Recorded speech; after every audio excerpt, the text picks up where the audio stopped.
yesterday I was very disturbed to see and hear a visibly angry and frustrated President William Ruto addressing a largely unresponsive impromptu roadside crowd in Bomet.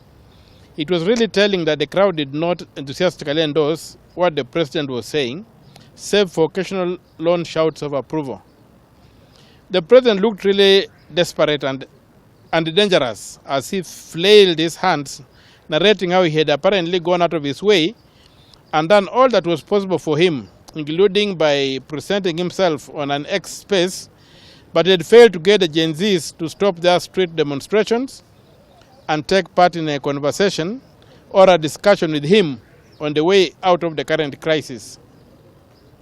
The president concluded his address by stating that, going forward, he will now change tack and do whatever it will take him to save the country by forcefully ending the peaceful demonstrations. Clearly, he threatened to unleash on the peaceful demonstrators all the violence the state can muster.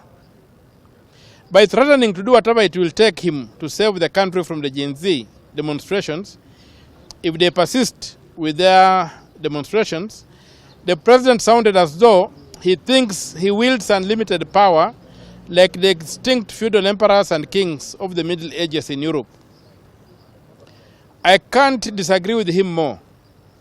Both the Constitution and his oath of office expressly limit his powers and forbid him from raining fire and brimstone on peaceful demonstrators in the Republic of Kenya. For whatever reasons, he is bound to uphold the Constitution of Kenya 2010 and all the laws thereunder. He cannot act on the whim and out of anger and frustration. He must follow the law. Unfortunately, the president did not express himself as a person who understands that his powers are heavily limited by Kenya's very prescriptive constitution, including the Bill of Rights. The president does not have any room to govern this country without reference to the constitution and the law.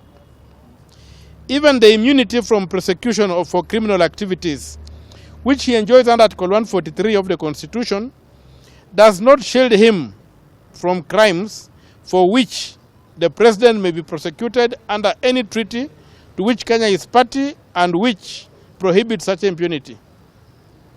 Hence, the president must know that he will be held personally liable for any violations of the Constitution and the law by the security forces he is threatening to unleash against the peaceful demonstrators. There is no choice between safety of the state and the demand that the country be governed strictly in accordance with the Constitution and the law.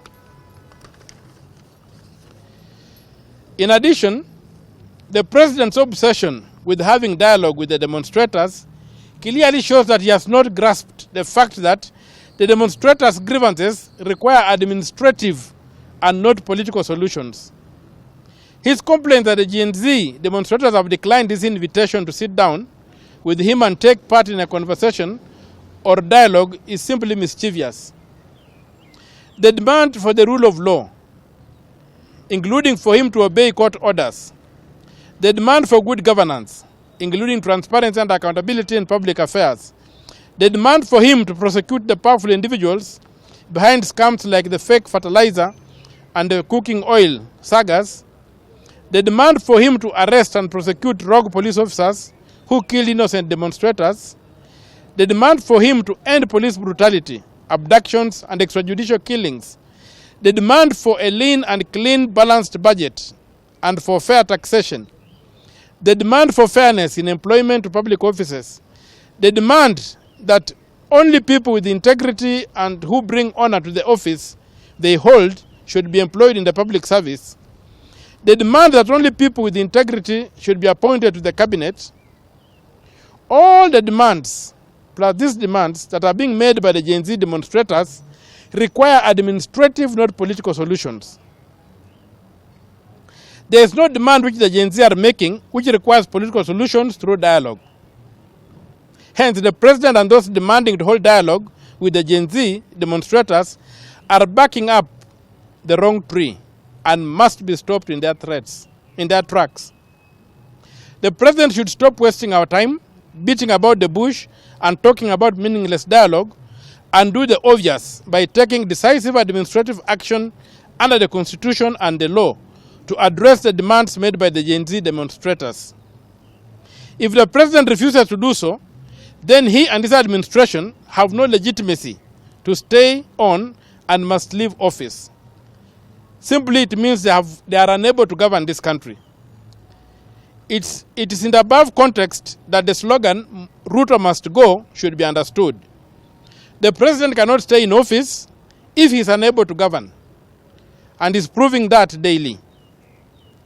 Kenyans are demanding administrative action, not baseless political dialogue. So basically what I'm saying is that you have seen this obsession by politicians that they want to have dialogue, they want to have whatever, but there's no political dispute that has been raised by the Gen Z. They have not challenged anything that requires politicians to come back and talk. What the Gen Z have challenged is simply administrative issues. They want corruption dealt with, they want thieves prosecuted, they want public office to be reserved for people who have integrity. They want things that require administrative action. None of the things that are being demanded require political action for there to be dialogue. So dialogue is a way of deceiving and delaying the justice Kenyans are demanding. And that's why personally I am opposed to dialogue.